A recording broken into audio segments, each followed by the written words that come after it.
Selamat siang teman-teman semuanya dan selamat siang Ibu dosen pembimbing yang kami hormati.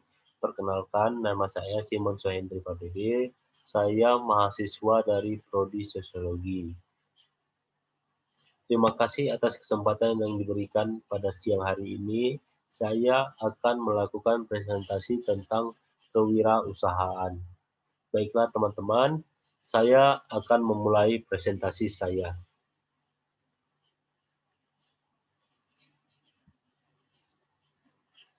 Konsep kewirausahaan merupakan kemampuan kreatif dan inovatif yang dijadikan dasar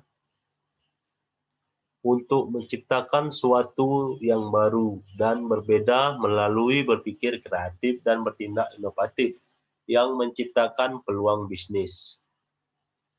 Model proses kewirausahaan menurut Carol North Suryana tahun 2001 menyatakan bahwa proses kewirausahaan diawali dengan adanya inovasi yang dipengaruhi oleh berbagai faktor, baik yang berasal dari pribadi maupun di luar pribadi seperti pendidikan, sosiologi, organisasi, kebudayaan, dan lingkungan. Itu adalah penjelasan dari konsep kewirausahaan. Dan kewirausahaan juga memiliki ciri-ciri, yaitu 6 ciri-ciri wirausaha. Yang pertama adalah kita harus memiliki rasa percaya diri. Bila kita ingin membangun suatu usaha, kita harus memiliki rasa pede yang tinggi. Dan yang kedua adalah berorientasi pada tugas. Dan yang ketiga adalah hasil berani mengambil resiko, tapi dengan cara perhitungan yang matang, teman-teman. Jadi kalau kita mau berusaha, kita harus berani mengambil resiko, tetapi tetap dengan perhitungan yang matang. Terus dalam mau berwirausaha, kita harus memiliki jiwa kepemimpinan yang patut dicontoh, karena suatu usaha bila pemimpinnya pun tidak baik, maka usaha tersebut sulit berkembang. Dan yang kelima adalah memiliki ide yang orisinil. Nah, ini termasuk salah satu yang penting juga teman-teman. Karena kenapa? Dalam berwirausaha, kita harus memiliki ide-ide yang belum orang lain berikan. Jadi suatu ide-ide yang orisinil lah. Itu ide yang dari kita sendiri lah. Dan yang terakhir adalah berorientasi pada masa depan. Nah, itu adalah 6 ciri-ciri wirausaha, teman-teman. Baiklah, untuk yang selanjutnya adalah tentang Peraturan Pemerintah Republik Indonesia nomor 7 tahun 2021, yaitu tentang kemudahan, perlindungan, dan pemberdayaan koperasi dan usaha mikro kecil dan menengah, yaitu UMKM yang sering kita sebut. Modal dasar untuk usaha mikro itu teman-teman paling banyak itu 1 miliar rupiah. Tetapi tidak termasuk tanah dan bangunan atau tempat usaha. Yaitu yang kedua, modal usaha di atas 10 miliar. Yaitu tergolong sebagai usaha yang besar. Untuk usaha yang modal sedang yaitu usaha menengah memiliki modal awal lebih dari 5 miliar sampai 10 miliar. Dan yang ketiga, yaitu usaha kecil. Ditetapkan dengan kisaran modal awal lebih dari 1 miliar rupiah sampai 5 miliar rupiah. Itu menurut Peraturan Pemerintah Republik Indonesia nomor 7 tahun 2021 tentang UMKM. Kemudahan membuat UMKM, teman-teman. Untuk yang selanjutnya, yaitu faktor yang mempengaruhi kegagalan suatu bisnis.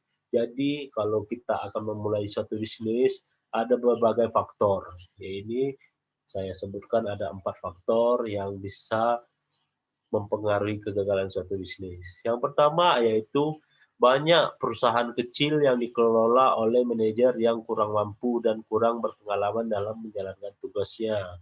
Jadi dia belum pernah menduduki suatu jabatan manajer dan kemampuannya pun belum terlalu banyak, tetapi dia sudah menjabat di situ. Itu adalah salah satu faktor yang mempengaruhi kegagalan suatu bisnis.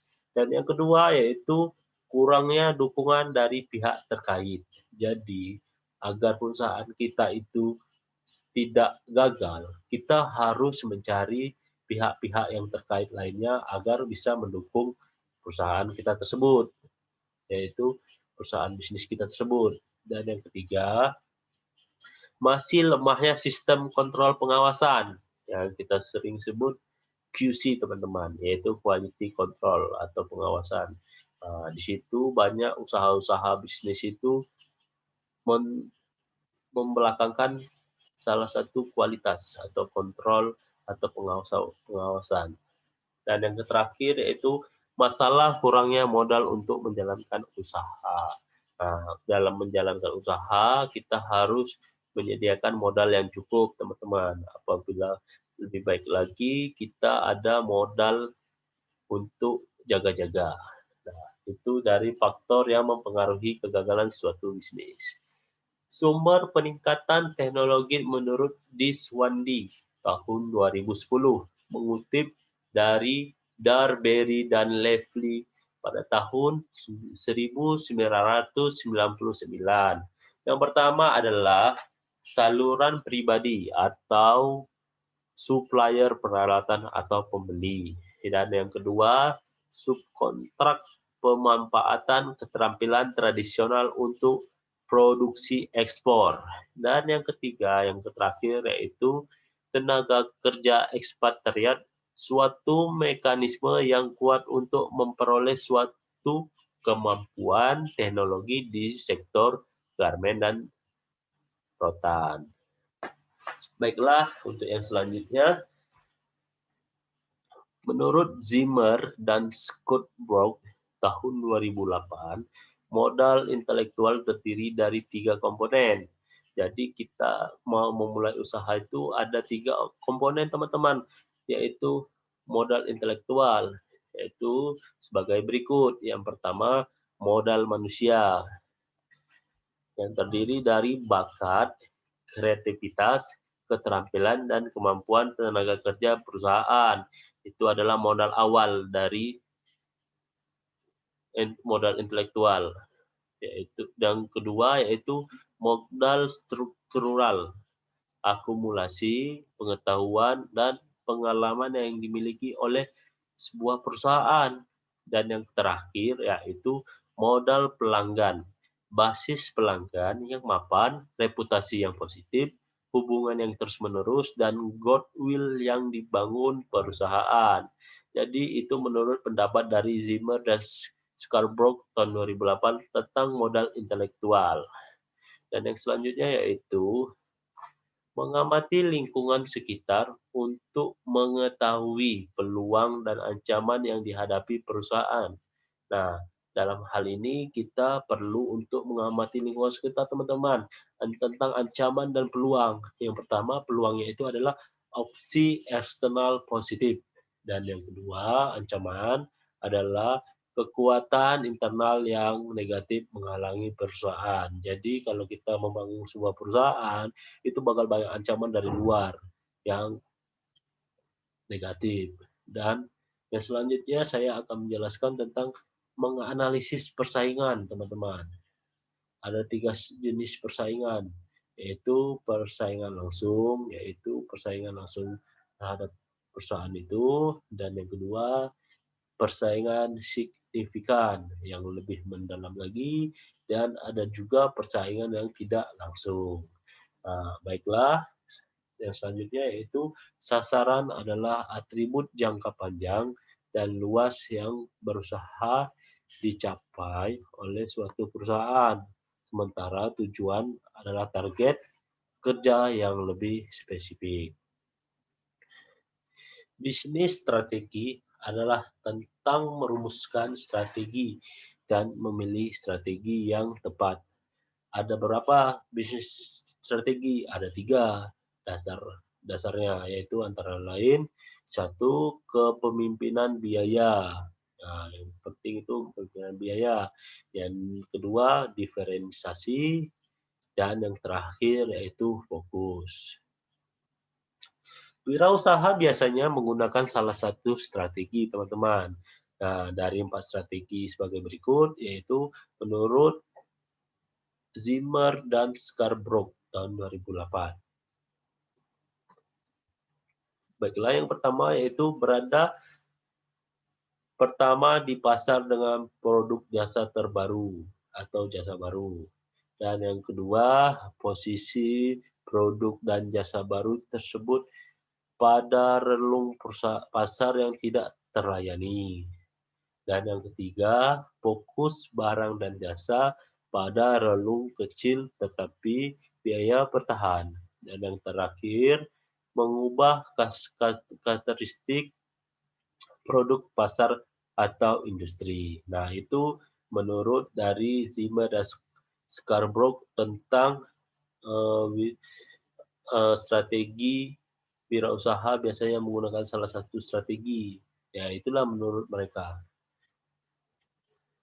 Dan selanjutnya saya akan menjelaskan berdasarkan Suryana tahun 2006 yang merintis usaha baru. Terdapat beberapa hal yang harus kita perhatikan. Ini hal-hal yang penting harus kita perhatikan dalam kita membangun usaha, teman-teman. Yaitu pertama, bidang dan jenis usaha yang akan kita masukin, yang akan kita jalankan. Kita harus perhatikan lebih awal. Dan yang kedua, yaitu bentuk usaha kepemilikan yang akan dipilih. Bentuk usaha apa aja yang akan kita pilih. Dan kepemilikan yang akan kita pilih tersebut. Nah, yang ketiga yaitu tempat usaha yang akan kita pilih, yaitu lokasinya di mana.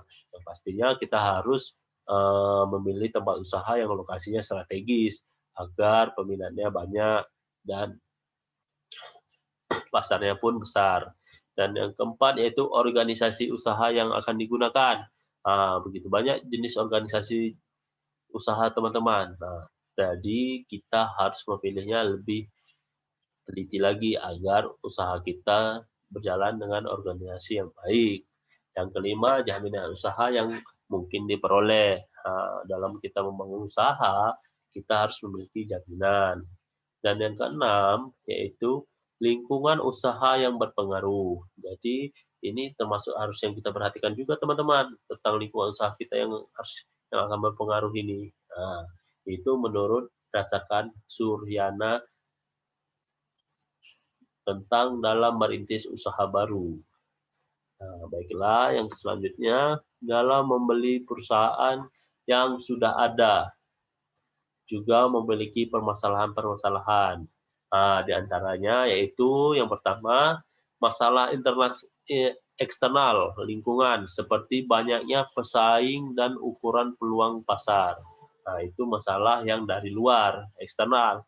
Dan ada juga masalah teman-teman dari dalam, yaitu masalah internal, yaitu masalah yang ada di dalam perusahaan. Misalnya citra perusahaan tersebut atau perusahaan tersebut sudah buruk. Nah, itu adalah termasuk masalah internal. Jadi kita harus baiki lagi kalau kita ingin membeli perusahaan. Nah, itu harus salah satunya yang harus kita perhatikan. Baiklah. Dan yang selanjutnya itu jenis-jenis perusahaan, jenis-jenis usaha seperti firma. Firma sebuah bentuk persekutuan untuk menjalankan usaha antara 2 orang atau lebih dengan memakai nama yang bersama. Nah, itu jenis usaha firma. Kalau perseroan terbatas yang kita sering sebut itu PT, yaitu badan hukum yang didirikan berdasarkan perjanjian melakukan kegiatan usaha dengan modal dasar yang seluruhnya terbagi dalam saham yang telah diatur memenuhi syarat undang-undang dan di dalam undang-undang serta peraturan pelaksana. Dan yang selanjutnya adalah CV. CV merupakan yaitu perusahaan yang didirikan untuk menjalankan suatu usaha yang dibentuk oleh 1 orang atau lebih sebagai pihak yang bertanggung jawab. Renteng suatu satu orang atau lebih sebagai pihak yang lainnya yang mempercayakan uangnya.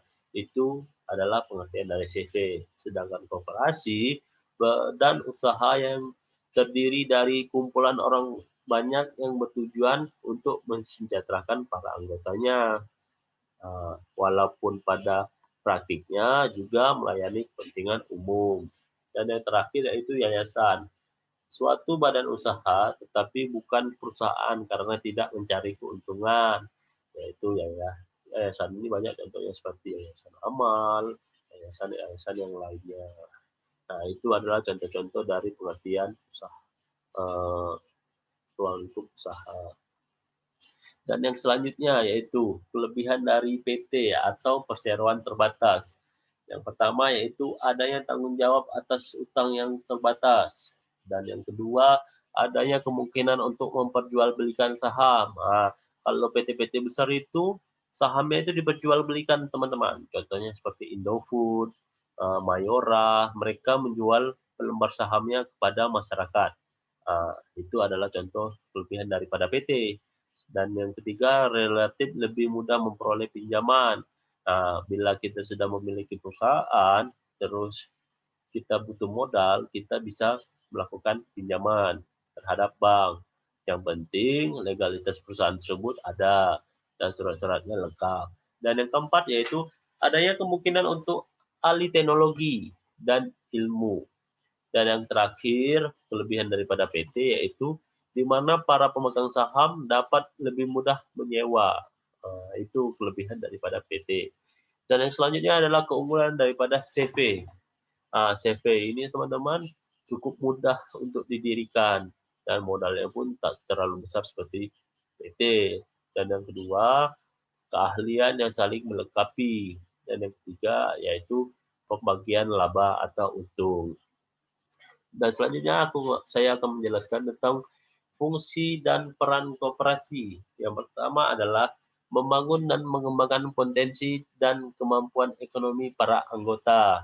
Dan yang kedua, berperan